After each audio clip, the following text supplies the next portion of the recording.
നമസ്കാരം.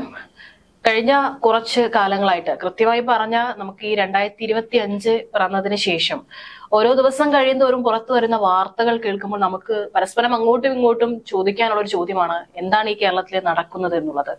കാരണം ഇതുവരെ കണ്ടിട്ടില്ലാത്ത തരത്തിലുള്ള ക്രൂരമായിട്ടുള്ള കൊലപാതകങ്ങളും പീഡനങ്ങളും ഒക്കെയാണ് നമ്മുടെ കേരളത്തിൽ ഇപ്പോൾ അടിക്കടിയായിട്ട് ഇങ്ങനെ റിപ്പോർട്ട് ചെയ്യപ്പെട്ടിരിക്കുന്നത്. സത്യം പറഞ്ഞാൽ മലയാളികൾക്ക് അല്ലെങ്കിൽ നമുക്കിപ്പോ തുടക്കത്തിൽ അടുത്തൊരു നടുക്കിയ വാർത്ത എന്നൊന്നും പറയാൻ സാധിക്കില്ല. കാരണം മലയാളികൾക്ക് ഇപ്പൊ നടുക്കൊക്കെ മാറിക്കഴിഞ്ഞു. കാരണം ഇതിപ്പോൾ എന്നും പണ്ടൊക്കെ വളരെ ഒറ്റപ്പെട്ട സംഭവങ്ങളാണ് ഉണ്ടായിരുന്നതെങ്കിൽ ഇന്ന് ഓരോ ദിവസം കഴിയുന്തോറും നമ്മളൊക്കെ രാവിലെ പത്രം വായിക്കുമ്പോഴും ടി വി കാണുമ്പോഴൊക്കെ നമ്മൾ ഇന്നെങ്കിലും അത്തരത്തിലുള്ള നമ്മുടെയൊക്കെ മനസ്സിനെ മരവിപ്പിക്കുന്ന തരത്തിലുള്ള വാർത്തകൾ ഉണ്ടാവല്ലേ എന്നാണ് നമ്മളൊക്കെ പ്രാർത്ഥിക്കുന്നതും ആഗ്രഹിക്കുന്നത്. പക്ഷെ ഓരോ ദിവസം കഴിയുന്തോറും നമ്മുടെ കേരളത്തിലെ അവസ്ഥ വളരെ സങ്കീർണമാവുകയാണ്. അത്തരത്തിലുള്ള വാർത്തകളാണ് നമുക്ക് പുറത്തു വരുന്നത്. ഇന്നും നമുക്ക് ഒരുപാട് കാര്യങ്ങളുണ്ട്. ഇപ്പോൾ ഉദാഹരണമായിട്ട് പറയാനായിട്ട് ഇന്ന് കുറച്ച് നിമിഷങ്ങൾക്ക് മുമ്പാണ് കൊച്ചിയിൽ പെരുമ്പാവൂരിൽ നിന്നൊരു വാർത്ത വരുന്നത്. അതായത് 10-12 വയസ്സ് മാത്രമുള്ള സഹോദരിമാരെ അമ്മയുടെ സുഹൃത്ത്, ആൺ സുഹൃത്ത് 2 വർഷമായിട്ട് അതിക്രൂരമായിട്ട് പീഡിപ്പിച്ചുകൊണ്ടിരിക്കുകയാണെന്നുള്ള വാർത്തയാണ് വരുന്നത്. അതും ഈ 2023 ഈ കുട്ടികളുടെ അച്ഛൻ മരിക്കുകയാണ്. അപ്പോൾ അതിനുശേഷമാണ് ഈ ഒരു അമ്മയുടെ ആൺ സുഹൃത്ത് പിന്നെ നിരന്തരം വീട്ടിൽ, അതും ശനി ഞായറാണ് ഇയാൾ വരുന്നത്. ലോറി ഡ്രൈവറാണ്, ധനീഷ് എന്നാണ് പേര്. അപ്പോൾ ശനി ഞായർ മാത്രം ഇയാൾ ആഴ്ചയിൽ ഇങ്ങനെ വീട്ടിലോട്ട് വന്നു പോവുകയാണ്. ഈ വീട്ടിൽ വേറെ ആരുമില്ല, അമ്മയും 2 പെൺമക്കളും മാത്രമാണുള്ളത്. പിന്നെ ഇയാൾ ഈ കുട്ടികളെ പതുക്കെ പതുക്കെ ഉപദ്രവിക്കാൻ തുടങ്ങുകയായിരുന്നു. 2 വർഷത്തോളം ഈ കുട്ടികൾ ക്രൂരമായിട്ടുള്ള പീഡനം ഏറ്റുവാങ്ങുകയായിരുന്നു എന്നാണ്. ഈ കുട്ടികളത് ആരോടും പറയുന്നില്ലായിരുന്നു. ആരോട് പറയാനാണ്? കാരണം അതെ അമ്മയുടെ ഒത്താശയോട് കൂടിയിട്ടാണ്. അമ്മ ഇതെല്ലാം കാണുന്നുണ്ട്. ഒടുവിൽ ഈ കുട്ടികളെ സഹികെട്ട് അവരുടെ ക്ലാസ്സിലുള്ള മറ്റുവരുടെ കൂടെ പഠിക്കുന്ന ഒരു കുട്ടിക്ക് ഒരു കത്തില് ഈ കാര്യങ്ങൾ എഴുതുകയായിരുന്നു. കത്തിൽ തങ്ങൾക്ക് സംഭവിച്ചുകൊണ്ടിരിക്കുന്ന കാര്യങ്ങളെ കുറിച്ചിട്ട് ഇവർ എഴുതിയിട്ട് ക്ലാസ് ടീച്ചറോട് പോലും പറയുന്നില്ല. ഈ ഒരു കൂട്ടുകാരിക്ക് ഒരു കത്ത് കൈമാറുകയാണ് ഇവര്. ആ കുട്ടി ഇത് വായിച്ചു കഴിഞ്ഞിട്ട്, ഒരു 12 വയസ്സുള്ള ഒരു കുട്ടി ഇത് വായിച്ചു കഴിഞ്ഞിട്ട് ആ കുട്ടി ഉടനെ തന്നെ അത് ടീച്ചർക്ക് കൊണ്ടു കൊടുക്കുകയാണ്. കാരണം നമുക്കറിയാം, നമ്മൾ വീട് വിട്ട് കഴിഞ്ഞാൽ നമ്മൾ ഏറ്റവും കൂടുതൽ സമയം ചെലവഴിക്കുന്ന നമ്മൾ സ്കൂളിലാണ്. അപ്പോൾ ടീച്ചർക്ക് കൊണ്ടു കൊടുക്കുകയാണ്. ടീച്ചറാണ് ഇത് വായിച്ചപ്പോൾ ടീച്ചറും ഞെട്ടിപ്പോയി. 2 വർഷത്തോളമാണ് ഇത്തരത്തിൽ താൻ പഠിപ്പിക്കുന്ന ഒരു കുട്ടി അവരുടെ വീട്ടിൽ നിന്ന് തന്നെ ഇത്തരത്തിലൊരു പീഡനം സഹിച്ച് ജീവിക്കുന്നുണ്ടായിരുന്നത്. ടീച്ചർ ഉടനെ തന്നെ സ്കൂൾ അധികൃതർ പോലീസുമായി ബന്ധപ്പെടുകയായിരുന്നു. പിന്നീട് കുട്ടികളെ വിളിച്ചു വരുത്തി ഇങ്ങനെ ചോദിച്ചപ്പോഴാണ് അറിയുന്നത് 2 വർഷമായിട്ട് ഇത് തന്നെ തുടർന്നുകൊണ്ടിരിക്കുകയായിരുന്നു. ഇപ്പോൾ ഈ ഒരു അമ്മയെ കസ്റ്റഡിയിൽ എടുത്തിട്ടുണ്ട്. ഇതുവരെയായിട്ട് ഈ ഒരു ആൺസുഹൃത്തിനെ ഇതുവരെയായിട്ടും കസ്റ്റഡിയിൽ എടുത്തിട്ടില്ല. ഒരുപക്ഷെ അന്വേഷിക്കുകയായിരിക്കാം. ഏതായാലും അമ്മയെ കസ്റ്റഡിയിൽ എടുത്ത് ചോദ്യം ചെയ്തപ്പോഴും അമ്മയുടെ ഒത്താശയോട് കൂടിയിട്ടാണ് ഈ ഒരു പീഡനമൊക്കെ നടന്നു വരുന്നത് എന്നാണ് അറിയാനായിട്ടും സാധിച്ചത്. ആൺസുഹൃത്താണല്ലേ? അതെ അതെ. അപ്പോ ഒരു തരത്തിൽ അമ്മ എന്ന് വിളിക്കാൻ യോഗ്യ, അതെ അതെ, അമ്മയെന്ന് കൂട്ടി വിളിക്കാനും സാധിക്കത്തില്ല. കാര്യം ഈ കുഞ്ഞുങ്ങളെയൊക്കെ പീഡിപ്പിക്കുക എന്ന് പറയുന്നത് അവരൊന്നും ജീവിക്കാൻ പോലും അർഹനല്ല എന്നാണ് എൻ്റെ ഒരു വ്യക്തിപരമായ അഭിപ്രായം. പീഡനം ശരിയാണെന്നല്ല, കുഞ്ഞുങ്ങളെ പീഡിപ്പിക്കുന്നതിന് ഒരു കാരണവശാലും ഈ ഭൂമിത്ത് ജീവിക്കാൻ യോഗ്യതയില്ല എന്നാണ് പറയുന്നത്. അപ്പോ ഇങ്ങനെയുള്ള ക്രൂര വാർത്തകൾ, പീഡനമായിക്കോട്ടെ, കൊലപാതകമായിക്കോട്ടെ, ഒരു കാര്യം ശ്രദ്ധിച്ചിട്ടുണ്ട്. ഇപ്പം ഈ അടുത്ത് പുറത്തു വരുന്ന വാർത്തകൾ ദിനംപ്രതി ഇത്തരത്തിലുള്ള ഒരുപാട് നെഗറ്റീവ് വാർത്തകളുടെ മുന്നിലൂടെയാണ് നമ്മളെല്ലാം കടന്നുപോയിക്കൊണ്ടിരിക്കുന്നത്. അതിൽ ജനങ്ങൾ, എല്ലാ വാർത്തകളും ജനങ്ങളുടെ മനസ്സിലേക്ക് എത്തണമെന്നില്ല. ചെറുതും വലുതുമായ രീതിയിൽ പലതും പോകുന്നുണ്ട്. ഒരു സെൻസേഷണൽ ആയിട്ട് എന്തെങ്കിലും സംഭവം ഉണ്ടാകുമ്പോഴാണ് ജനങ്ങൾ അത് കൂടുതലായി ശ്രദ്ധിക്കുന്നത്. ഇപ്പോൾ വെഞ്ഞാറമൂട്ടിലെ അഫാന്റെ കൊലപാതകം, താമരശ്ശേരിയിലെ സംഭവം, അതുപോലെ ഇങ്ങനെയുള്ള ചില സംഭവങ്ങൾ സ്ട്രൈക്ക് ചെയ്യുന്നു. അതൊക്കെ തന്നെ വിഷയമായി മാറുന്നു. അതൊക്കെ മാത്രമേ അറിയുന്നുള്ളൂ. അറിയാതെ പോകുന്ന ഒരു 100 കണക്കിന് വാർത്തകളുണ്ട്, 100 കണക്കിന് സംഭവങ്ങളുണ്ട് ഓരോ ദിവസവും. എന്നെ സംബന്ധിച്ച് ഇപ്പം കഴിഞ്ഞ ദിവസം വന്നൊരു വാർത്ത ഞാനത് റിപ്പോർട്ട് ചെയ്യാനിടയായി. അതായത് 12 വയസ്സുള്ള ഒരു കുട്ടി 4 മാസം പ്രായമുള്ള ഒരു കുഞ്ഞിനെ കിണറ്റിലെറിഞ്ഞു പോയി. ചിന്തിക്കാൻ കഴിയുക എങ്ങനെയാണ് ആ കുട്ടിക്ക് അത് സാധിച്ചത്? കണ്ണൂരിലാണ് സംഭവം, മറ്റൊന്നുമല്ല. നമുക്ക് തിരുവനന്തപുരത്ത് ബാലരാമപുരത്ത് നടന്ന സംഭവം അറിയാം, സമാനമായൊരു സംഭവം. അതായത് സഹോദരിക്ക് തന്നോടുള്ള സ്നേഹം കുറയുന്നു എന്ന് കരുതി ഭയന്ന് സഹോദരൻ എന്ത് ചെയ്തു? സഹോദരിയുടെ കുഞ്ഞിനെ കിണറ്റിലെറിഞ്ഞു കൊന്നു. 2-2.5 വയസ്സുകാരി. അപ്പൊ എന്തൊക്കെ ഈ സംഭവിച്ചുകൊണ്ടിരിക്കുന്നേ ഇത്തരത്തിൽ? അതിലും പ്രതി 10-25-27 വയസ്സ് മാത്രമേ ഉള്ളൂ പ്രതിയുടെ പ്രായം എന്ന് പറയുന്നത്. അപ്പോൾ ഇങ്ങനെയുള്ള ക്രൂരകൃത്യങ്ങളാണ് സംഭവിച്ചുകൊണ്ടിരിക്കുന്നത്. ഈ കണ്ണൂരത്തെ സംഭവം കുറച്ചുകൂടി ഒന്ന് വ്യക്തമായിട്ട് പറഞ്ഞാൽ, ആ കുട്ടി പോലീസിന് കൊടുത്ത മൊഴി അതിവിദഗ്ധമായി പോലീസിന് അത് ആദ്യമേ മനസ്സിലായി. കാര്യം കുട്ടിയാണല്ലോ. അങ്ങനെ ഒരു ക്രൈം കൺസ്ട്രക്ട് ചെയ്ത് അതിനനുസരിച്ച് ക്രിമിനൽ ബുദ്ധിയോടുകൂടി ആലോചിക്കാനുള്ള ഒരു പ്രായമൊന്നുമില്ലല്ലോ. എത്രയൊക്കെ പറഞ്ഞാലും ആ നിഷ്കളങ്കത പുറത്തു വരും. അതിന്റെ മനസ്സിലുണ്ടായിരുന്നത് നമ്മൾ മുമ്പൊരു സിനിമ പറയും അതേ രീതിയിൽ തന്നെയാണ്. ജയറാമിന്റെ മകനും അഭിനയിച്ച ഒരു സിനിമയുണ്ട്. അതില് ഇളയകുട്ടി ജനിച്ചപ്പോൾ തൻ്റെ മാതാപിതാക്കൾക്ക് തന്നോടുള്ള ഇഷ്ടം കുറയുന്നു, സ്നേഹം കുറയുന്നു. ആ സ്നേഹം കൂടി ഈ കുട്ടിക്ക് കൊടുക്കുന്നു. തനിക്ക് വീടില്ലാതാകും, താൻ ഒറ്റപ്പെടും. ഇങ്ങനെയുള്ള ഭയത്തിന്റെ പേരിലാണ് ഈ കുട്ടി ഇങ്ങനെ ഒരു ക്രൂരതയിലേക്ക് പോയത്. അതിൽ കൃത്യമായി പറഞ്ഞാൽ ഇവരുടെ മക്കളല്ല ഈ 12 വയസ്സുകാരി. ഈ 12 വയസ്സുകാരുടെ അച്ഛനമ്മ നേരത്തെ മരണപ്പെട്ടപ്പോൾ എടുത്തു വളർത്തിയതാണ്. അങ്ങനെ എടുത്തു വളർത്തി സ്വന്തം കുഞ്ഞിനെ പോലെ തന്നെയാണ് വളർത്തിയത്. വേണ്ട രീതിയിലുള്ള പരിചരണമൊക്കെ തന്നെ കൊടുത്തിരുന്നു. തമിഴ്നാട് സ്വദേശികളാണെന്നാണ് മനസ്സിലാക്കുന്നത്. ഒരു ദിവസം രാത്രി ഒരുമിച്ച് കിടന്നുറങ്ങുന്നു. അന്ന് ഈ കുട്ടി കൂടെ ഉണ്ടായിരുന്നു. രാത്രിയിൽ മൂത്രമൊഴിക്കണമെന്ന് പറഞ്ഞ് പുറത്തേക്ക് ഇറങ്ങിപ്പോയി. കുറച്ച് കഴിഞ്ഞ് കുട്ടി തിരിച്ചു വന്ന് കിടക്കുകയും ചെയ്തു. എന്നാൽ പിന്നീട് ഉറക്കമെണീറ്റ് അമ്മ നോക്കിയപ്പോൾ കുഞ്ഞിനെ കാണാനില്ല. 4 മാസം പ്രായമുള്ളൂ. കുഞ്ഞ് എഴുന്നേറ്റ് എങ്ങോട്ടെങ്കിലും പോകുമെന്ന് പറയാൻ പറ്റത്തില്ല. അങ്ങനെ ഒരു സാധ്യതയെ അവിടെ നോക്കേണ്ടതില്ല. അങ്ങനെ വളരെ വേഗത്തിൽ അവർ അടുത്തുള്ള ഈ അന്യസംസ്ഥാന തൊഴിലാളികളായിട്ടുള്ള അവരുടെ സുഹൃത്തുക്കളെയൊക്കെ തന്നെ വിളിച്ചു. രാത്രി മുഴുവൻ അന്വേഷണം നടത്തി, പോലീസിനെ അറിയിച്ചു. അടുത്തുള്ള പൊന്തക്കാട്ടിലും മറ്റുമൊക്കെ അന്വേഷണം നടത്തി. അപ്പോഴാണ് ഈ ചെറിയ ചെടികളൊക്കെ വളർന്നിരിക്കുന്നതിനടുത്ത് ഒരു കിണറുണ്ട്. വെറുതെ ഒന്ന് കിണറ്റിലേക്ക് എത്തി നോക്കിയപ്പോൾ കുഞ്ഞ് കിടക്കുന്നു. അങ്ങനെയാണ് കുഞ്ഞിനെ കണ്ടെത്താൻ കഴിയുന്നത്. അങ്ങനെ കുഞ്ഞിനെ കണ്ടെത്തി പരിയാരത്ത് പോസ്റ്റ്മോർട്ടത്തിനായി കൊണ്ടുപോയിരുന്നു. അപ്പോൾ വെള്ളം കുടിച്ച് പ്രാഥമികമായ ഒരു നിഗമനത്തിൽ കിണറ്റിൽ എറിഞ്ഞു കൊലപ്പെടുത്തി എന്ന് തന്നെയാണ് പോലീസ് സ്ഥിരീകരിച്ചിരിക്കുന്നത്. അപ്പോൾ ഈ സമയം വളരെ പ്രധാനപ്പെട്ടതാണ്. പാതിരാത്രി ഈ സമയത്ത് ഒരിക്കലും വീടിന് പുറത്തുള്ള ഒരാൾക്ക് വീട്ടിലേക്ക് കയറി വന്ന് ആക്രമണം നടത്തി കതവ് കുറ്റിയിട്ട് അല്ലെങ്കിൽ ആരും അറിയാതെ പോവുക എന്ന് പറയുന്നത് ചെയ്യാൻ കഴിയുന്ന ഒരു കാര്യമല്ല. അപ്പോൾ വീട്ടിനകത്തുള്ള ആരോ ആണ് ഇത് ചെയ്തിരിക്കുന്നത്. പിതാവിനെയും മാതാവിനെയും ആയിരുന്നു പോലീസ് ആദ്യം സംശയിച്ചത്. കുഞ്ഞുകുട്ടിയുടെ ഈ 12 വയസ്സുകാരിയുടെ മൊഴി എടുത്തപ്പോൾ ആ കുട്ടി പറഞ്ഞ ഇങ്ങനെയാണ്: ഞാൻ രാത്രി മൂത്രമൊഴിക്കാൻ എണീറ്റപ്പോൾ കുഞ്ഞ് അവിടെ കിടപ്പുണ്ടായിരുന്നു. എന്നാൽ തിരിച്ചു വന്നപ്പോൾ കുഞ്ഞിനെ കാണാനില്ല. ഇതാണ് പോലീസിനെ സംബന്ധിച്ച് നിർണായകമായി തോന്നിയത്. ആ പറഞ്ഞതിൽ ചില പൊരുത്തക്കേടുകളുണ്ട്. എങ്ങനെയാണ് കാണാതാവുന്നത്? ഒരു കുട്ടിയെ കാണാതാവുന്നത് എങ്ങനെയാണ്? അതും ഈ 4 മാസം പ്രായമുള്ള കുട്ടി. അങ്ങനെ വിശദമായ കാര്യങ്ങൾ ചോദിച്ചു. അവളോട് കുട്ടിയാണ്, കൂടുതൽ പ്രസ് ചെയ്യാൻ സാധിക്കത്തില്ല.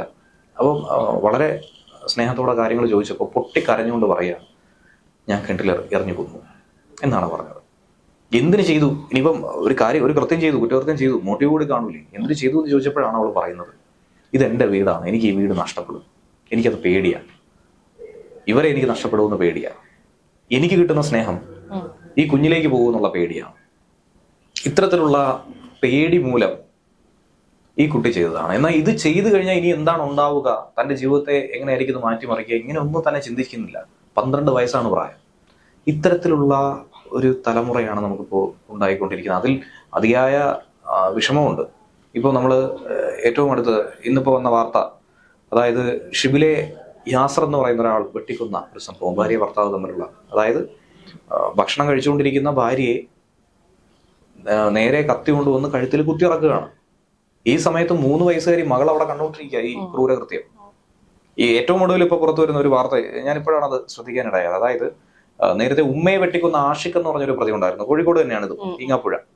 അപ്പൊ ഇവർ രണ്ടുപേരും ഒരേ തട്ടുകടയിൽ ജോലി ചെയ്തു എന്നാണ് ഇപ്പോൾ റിപ്പോർട്ട് വരുന്നത്. ഈ തട്ടുകട ഒരു തവണ പൂട്ടിച്ചതാണ്. അതിനുള്ള കാരണം എന്താ? അവിടെ ലഹരി കച്ചവടം. അപ്പൊ ഈ കൊലപാതകങ്ങളിൽ ഒരു തരത്തിൽ ലഹരിയുടെ ഇൻവോൾവ്മെന്റ് വളരെ കൂടുതലാണ്. അതുകൊണ്ടാണ് ഈ ക്രൂരതയുടെ വ്യാപ്തി വർദ്ധിക്കുന്നത്, മുഖം വികൃതമായി പോയിക്കൊണ്ടിരിക്കുന്നത്. അമ്മയും പെങ്ങളെയും തിരിച്ചറിയാൻ പറ്റാത്ത രീതിയിൽ ഏതു തരത്തിലും അവരെ വകവരുത്തുക. ചെറിയൊരു വൈരാഗ്യത്തിന്റെ പേരിലായിരുന്നാലും ഇപ്പൊ ഭാര്യയും ഭർത്താവും തമ്മിൽ ലഹരി ഉപയോഗവുമായി ബന്ധപ്പെട്ട ഒരു ചെറിയ തർക്കം ഉണ്ടായെന്നാണ് പറയുന്നത്. എന്നാ ഇവനെ പ്രതിയെ കസ്റ്റഡിയിലെടുത്തപ്പോൾ അവൻ പറയുന്നതാകട്ടെ, അവൻ ലക്ഷ്യം വെച്ചത് അച്ഛനെയായിരുന്നു. അപ്പൊ ഇത്തരത്തിലുള്ള സംഭവങ്ങളാണ് കേൾക്കുന്നത്. ഇതില് ഈ പോലീസ് പിടിക്കുന്ന സമയത്ത് യാസർ പറയുന്നുണ്ടായിരുന്നു, എനിക്ക് അവളെ ഭയങ്കര ഇഷ്ടമായിരുന്നു എന്നുള്ളത്. ഇവര് 2020 ഇവര് പ്രണയിച്ച് വിവാഹം കഴിച്ചു. ഏകദേശം 4 വർഷത്തോളമായി. 4 വർഷം കഴിഞ്ഞു ഇവര് ഒരുമിച്ച് ജീവിക്കാനായിട്ട് തുടങ്ങിയിട്ട്. പ്രണയ വിവാഹമായിരുന്നു. അതുപോലെ തന്നെ വീട്ടുകാർക്കൊക്കെ ആദ്യമൊക്കെ എതിർപ്പായിരുന്നു. പക്ഷെ ഇവരതൊക്കെ കല്യാണം കഴിച്ചു. ഒരു സമയത്ത് തന്നെ ലഹരി ഉപയോഗിക്കുന്നുണ്ടായിരുന്നു. അതിന്റെ പേരിൽ തർക്കം ഉണ്ടായിട്ടുണ്ടായിരുന്നു. കഴിഞ്ഞ മാസമാണ് ഫെബ്രുവരി അവസാനത്തോട് കൂടിയിട്ട് ഷിബില പരാതി നൽകിയിട്ടുണ്ടായിരുന്നു പോലീസ് സ്റ്റേഷനിൽ പോയിട്ട്. ഇത്തരത്തിൽ മർദ്ദിക്കുന്നുണ്ട്, പിന്നെ അതുപോലെ സ്വർണ്ണമൊക്കെ വിറ്റ് ദൂർത്തടിച്ച് മർദ്ദിക്കുന്നു എന്നൊക്കെ പറഞ്ഞുകൊണ്ട് പരാതി നൽകിയിട്ടുണ്ടായിരുന്നു. പക്ഷെ അതിന്റെ മേലൊന്നും യാതൊരു തരത്തിലുള്ള നടപടിയും എടുത്തിട്ടില്ല. അതിനുശേഷമാണ് ഒട്ടും സഹിക്ക വയ്യാതെയാണ് തിരിച്ച് വീട്ടിലോട്ട് വന്നത്. ഇവിടെ ഒരു വേറെ കാര്യം എന്ന് വെച്ചാൽ ഇവര് പലപ്പോഴും ഷിബില പിണങ്ങിയിട്ട് വീട്ടിൽ വന്നിട്ടുണ്ട്. പക്ഷെ അവിടെയൊക്കെ അപ്പൊ ആ സമയത്ത് ബന്ധുക്കൾ ഇടപെട്ട് ഇവരെ വീണ്ടും അത് നമ്മളിപ്പോ ഒരുപാട് ഈ വിസ്മയുടെ കേസൊക്കെ എടുക്കുവാണെങ്കിൽ, സ്ത്രീധനത്തിന്റെ പേരിൽ ആത്മഹത്യ ചെയ്ത കേസൊക്കെ എടുക്കുകയാണെങ്കിൽ, ഈ സ്ത്രീകൾ അല്ലെങ്കിൽ പെൺകുട്ടികളൊക്കെ ഇങ്ങനെ പറഞ്ഞ് പഠിപ്പിക്കുന്ന ഒരു സാധനമുണ്ട്, നമ്മളൊക്കെ എന്ത് വന്നാലും അഡ്ജസ്റ്റ് ചെയ്ത് ജീവിക്കണം. അതൊക്കെ നമ്മളൊരു പെൺകുട്ടിയായി ജനിച്ചു കഴിഞ്ഞാൽ നമ്മൾ അതൊക്കെ കേട്ടും കണ്ടും നമ്മളാണ് അവിടെ എന്താ പറയാ. അതെ അതെ, എനിക്ക് തോന്നുന്നു അത്തരത്തിലുള്ള ഇടപെടലും ഇവിടെയും ഉണ്ടായിട്ടുണ്ടാവാം. പലപ്പോഴും തിരിച്ചു വന്നിട്ടുണ്ടെന്ന് പറയുന്നു. അപ്പോൾ വീണ്ടും ഇവനെ വിളിപ്പിച്ച് വീട്ടുകാരൊക്കെ തമ്മിൽ ഇടപെട്ട് വീണ്ടും തിരിച്ചയക്കുകയാണ്. വീണ്ടും സഹിക്ക വയ്യാതെ അടിയൊക്കെ കിട്ടി തിരിച്ചു വരികയാണ്. അപ്പോൾ പലപ്പോഴായിട്ട് നടന്നിട്ടുണ്ട് ഈ ഒരു സംഭവം എന്ന് പറയുന്നത്. ഇതില് ഇപ്പം വിസ്മയുടെ കാര്യം പറഞ്ഞപ്പോൾ തന്നെ ഞാൻ ഓർത്തൊരു സംഭവം ഉണ്ട്. അതായത് ഈ വിഷയവുമായി ബന്ധപ്പെട്ട് ഒരു ചാനൽ ചർച്ചയിൽ വിസ്മയുടെ അച്ഛൻ ത്രിവിക്രമൻ നായർ അദ്ദേഹം പങ്കെടുത്തപ്പോൾ അദ്ദേഹം പറഞ്ഞൊരു കാര്യമുണ്ട്. ഇതിനൊക്കെ തള്ളിവിടുന്നതിൽ ഒരു പരിധിവരെ വീട്ടുകാർക്കും പങ്കുണ്ട്, ഇല്ല എന്നല്ല. ജീവിതമല്ല, ജീവനാണ് വലുത്. ജീവിതം പോകുമെന്ന് ഭയന്നാണ് ജീവൻ തന്നെ നഷ്ടപ്പെടുന്നത്. എന്തിനാ അങ്ങനെ ചെയ്യുന്നത്? ജീവൻ പോയാൽ പിന്നെ എന്ത് ജീവിതം ഉള്ളത്? അതുകൊണ്ട് ഈ പറയുന്ന കുടുംബ മഹിമയും കുടുംബത്തിന്റെ പാരമ്പര്യവും ഒന്ന് സംരക്ഷിക്കാൻ വേണ്ടി കടിച്ചു തൂങ്ങി വല്ലവന്റെ അടിയും ആട്ടത്തുപ്പും കൊണ്ട് കിടക്കേണ്ട കാര്യമൊന്നുമില്ല. അതിന്റെ കാലമൊക്കെ കഴിഞ്ഞിട്ടുണ്ട്. അപ്പോൾ ഇങ്ങനെ ഒരു ഭീതി ഉണ്ടെങ്കിൽ നമുക്ക് ഒന്നും പറയാൻ പറ്റത്തില്ല. ഇന്ന് നമ്മളോട് ചിരിച്ച് കളിച്ച് നിൽക്കുന്നവർ നാളെ എങ്ങനെ ആവുമെന്ന് പറയാൻ പറ്റത്തില്ല. പുറകെ നിന്ന് കുത്തുന്നതല്ല, ഇപ്പൊ മുന്നിൽ നിന്ന് തന്നെ കുത്താൻ ഒരു പേടിയില്ല. അതുകൊണ്ട് പ്രത്യേകിച്ച് ഈ ലഹരിയുടെയൊക്കെ കടന്നുവരവ് ഉണ്ടെങ്കിൽ വലിയ തോതിൽ ഭയക്കണം എന്ന് തന്നെയാണ് പറയുന്നത്. അങ്ങനെയുള്ളവരെ ഒരു കൈ അകലത്ത് നിർത്തുകയാണ് ചെയ്യേണ്ടത്. അങ്ങനെ വരുമ്പോൾ ഒന്നും വേണ്ട, ഒറ്റയ്ക്ക് ജീവിക്കാൻ എന്താണ് ഈ സമൂഹത്തിൽ പാട്? അതുകൊണ്ടാണ് പറയുന്നത് പ്രാഥമികമായി പെൺകുട്ടികളെ പഠിപ്പിക്കുക, ഒരു തൊഴിൽ നേടിക്കൊടുക്കുക. തൊഴിലിന് ശേഷം കല്യാണം കഴിക്കട്ടെ. കല്യാണം കഴിക്കണോ വേണ്ടയോ അത് അവരുടെ താല്പര്യമാണ്.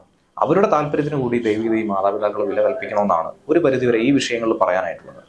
ഇപ്പൊ ഇങ്ങനെ ഉള്ള പ്രശ്നങ്ങൾ വരുന്നു. ഞാൻ പറയണം, പല കൊലപാതകങ്ങളും ഒഴിവായി പോയത് സ്ത്രീകൾ എടുത്തിട്ടുള്ള നിശ്ചയദാർഢ്യത്തിന്റെ പേരിലായിരിക്കും.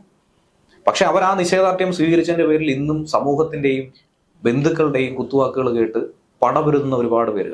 ഇപ്പം സിംഗിൾ പാരന്റ്സ് ആയിട്ടുള്ള ഒട്ടനവധി അമ്മമാരെ എനിക്കറിയാം.